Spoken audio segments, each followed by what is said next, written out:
ବଜାରରେ ବିନିଯୋଗ କରିବାକୁ ଅନେକ ମାଧ୍ୟମ ଉପଲବ୍ଧ ଅଛି, ଯେଉଁଥିରେ ଡାକଘର ଯୋଜନା ମଧ୍ୟ ଅନ୍ତର୍ଭୁକ୍ତ କରାଯାଇଅଛି।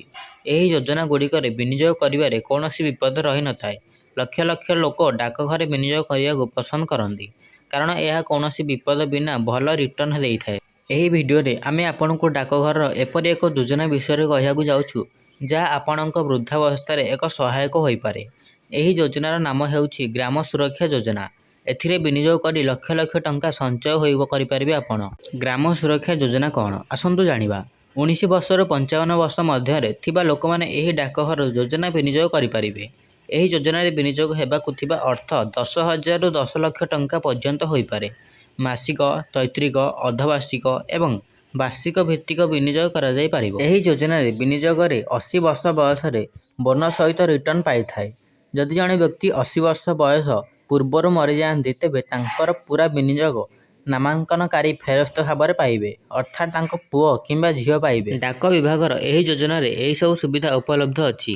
ଗ୍ରାମ ସୁରକ୍ଷା ଯୋଜନାରେ ବିନିଯୋଗ ଆରମ୍ଭ କରୁଥିବା ଯେକୌଣସି ବ୍ୟକ୍ତି ବିନିଯୋଗ ଆରମ୍ଭ କରିବାର 4 ବର୍ଷ ପରେ ହିଁ ଋଣ ସୁବିଧା ପାଇପାରିବ। 5 ବର୍ଷ ପରେ ବିନିଯୋଗ ଉପରେ ବୋନସ୍ ମଧ୍ୟ ଦିଆଯାଏ। ଯେକୌଣସି ପଲିସିଧାରୀ ଏହି ଯୋଜନାରେ ଆରମ୍ଭ ହେବାର 3 ବର୍ଷ ପରେ ମଧ୍ୟ ସରେଣ୍ଡର ମଧ୍ୟ କରିପାରିବେ। ଆପଣଙ୍କୁ ପ୍ରତିଦିନ 50 ଟଙ୍କା ସଞ୍ଚୟ କରିବାକୁ ପଡ଼ିବ। ଯଦି କୌଣସି ବ୍ୟକ୍ତି 50 ଟଙ୍କା ସଞ୍ଚୟ କରନ୍ତି, ଅର୍ଥାତ୍ ପ୍ରତି ମାସରେ 1,500 ଟଙ୍କା ଏବଂ ଗ୍ରାମ ସୁରକ୍ଷା ଯୋଜନାରେ ବିନିଯୋଗ କରନ୍ତି, ତେବେ ସେ 80 ବର୍ଷ ବୟସରେ 35 ଲକ୍ଷ ଟଙ୍କା ପର୍ଯ୍ୟନ୍ତ ରିଟର୍ଣ୍ଣ ପାଇପାରିବେ। ଏବେ ଚାଲନ୍ତୁ ପରବର୍ତ୍ତୀ ଏକ ଯୋଜନା ଆଲୋଚନା କରିବା, ଯେଉଁ ଯୋଜନାରେ ଆପଣ 2 ବର୍ଷରେ ଲକ୍ଷପତି ହୋଇପାରିବେ। ମହିଳାଙ୍କୁ ଆତ୍ମନିର୍ଭର କରିବା ଉଦ୍ଦେଶ୍ୟ ଗତ 2023 ବଜେଟ୍ ଉପସ୍ଥାପନା ବେଳେ ମହିଳା ସମ୍ମାନ ସେଭିଂ ସାର୍ଟିଫିକେଟ୍ ଲଞ୍ଚ ହୋଇଥିଲା। ଏଥିରେ ମହିଳାମାନେ ନିବେଶ କଲେ ଅଧିକ ରିଟର୍ଣ୍ଣ ପାଇପାରିବେ। ଜାଣି ନିଅନ୍ତୁ ଯେ କିଏ ମହିଳା ସମ୍ମାନ ସେଭିଂ ସାର୍ଟିଫିକେଟ୍ ନିବେଶ କରିପାରିବେ। ଏହି ସ୍ମିଥରେ ନିବେଶ କରିବା ପାଇଁ ନିବେଶକଙ୍କର ବୟସ 18 ବର୍ଷରୁ ଅଧିକ ହୋଇଥିବା ଆବଶ୍ୟକ। ନାବାଳିକାଙ୍କ ଅଭିଭାବକ ଏହି ସ୍ମିଥରେ ଅନ୍ତର୍ଭୁକ୍ତ ହୋଇ ଲାଭ ଉଠାଇ ପାରିବେ। ଏହି ସ୍ମିଥରେ ବର୍ତ୍ତମାନ ଆପଣଙ୍କୁ 7.5 ହାରରେ ରିଟର୍ଣ୍ଣ ମିଳିବ। ମହିଳାମାନେ ଏହି ଯୋଜନାରେ ପବ୍ଲିକ୍ ସେକ୍ଟର ବ୍ୟାଙ୍କ କିମ୍ବା ପ୍ରାଇଭେଟ୍ ସେକ୍ଟର ବ୍ୟାଙ୍କରେ ବି ଖାତା ଖୋଲିପାରିବେ।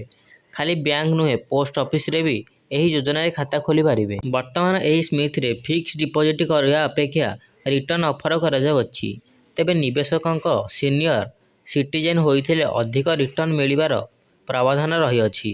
ଏହି ସ୍ମିଥରେ ବୟସ୍କଙ୍କୁ 8.2 ହାରରେ ରିଟର୍ଣ୍ଣ ମିଳୁଛି, ତେବେ ବୟସ୍କଙ୍କ ପାଇଁ ମାଚ୍ୟୁରିଟି ଅବଧି 5 ବର୍ଷ ପର୍ଯ୍ୟନ୍ତ ରହିଅଛି। ଏଠାରେ 2 ବର୍ଷ ପାଇଁ ନିବେଶ କଲେ 7.5 ହାରରେ ରିଟର୍ଣ୍ଣ ମିଳିପାରିବ।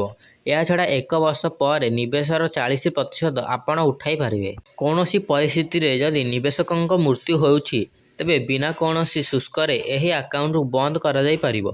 ଖାଲି ସେତିକି ନୁହେଁ, 6 ମାସ ପରେ ବିନା କାରଣ ଦର୍ଶାଇ ଏହି ଆକାଉଣ୍ଟ ବନ୍ଦ କରାଯାଇପାରିବ। ମହିଳା ସମ୍ମାନ ସେଭିଂ ସାର୍ଟିଫିକେଟରେ 1 ଲକ୍ଷ ଟଙ୍କା ନିବେଶ କଲେ ରିଟର୍ଣ୍ଣରେ 1.16 ଲକ୍ଷ ଟଙ୍କା ପାଇପାରିବେ। ସେୟାର ମାର୍କେଟ ସହ ଏହାର କୌଣସି ଲିଙ୍କ ନାହିଁ, ତେଣୁ ରିସ୍କ ମଧ୍ୟ ନାହିଁ। ଅଧିକରୁ ଅଧିକ ଏହି ସ୍ମିଥରେ 2 ଲକ୍ଷ ଟଙ୍କା ନିବେଶ କରିପାରିବେ।